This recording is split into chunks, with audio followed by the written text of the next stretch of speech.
Magandang tanghali! Kumusta po? Narito po ulit ang update natin para sa lagay ng ating panahon.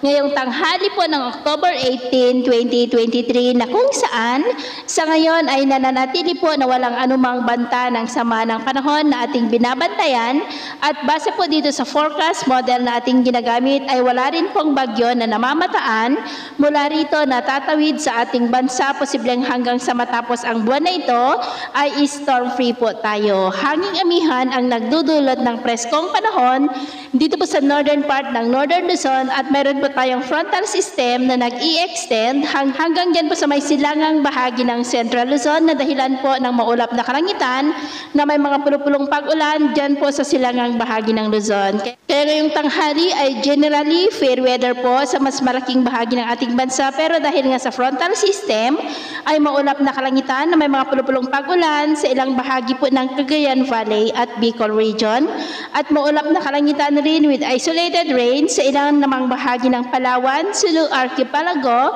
at ilang bahagi po ng Southern Mindanao, dulot po yan ng mga localized thunderstorm. At sa susunod po ng mga oras ay makakaranas pa rin ng maulap na kalangitan na may mga pulupulong pag-ulan sa ilang bahagi ng La Union, Ilocos Sur, Benguet, Mountain Province, Isabela, Zambales, Nueva Ecija, Quezon, Batangas, Bicol Region, Oriental Mindoro, Palawan, ilang bahagi ng Samar, Negros at sa malaking bahagi po ng Mindanao. Kaya kung lalabas tayo sa ating mga tahanan ay ugaliin po natin lagi ang magdala ng kahit anong panangga natin sa init ng araw at proteksyon na rin po sa mga biglaang buhos ng ulan.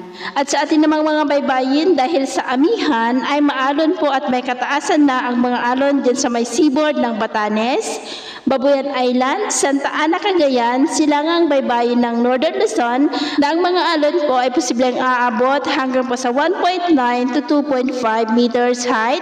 Kaya iwasan po muna natin ang papalaot lalo na po dyan sa mga may kulay pula para mas makaiwas sa mga sakunang pangkaragatan. So yun po ang latest update natin sa araw na ito.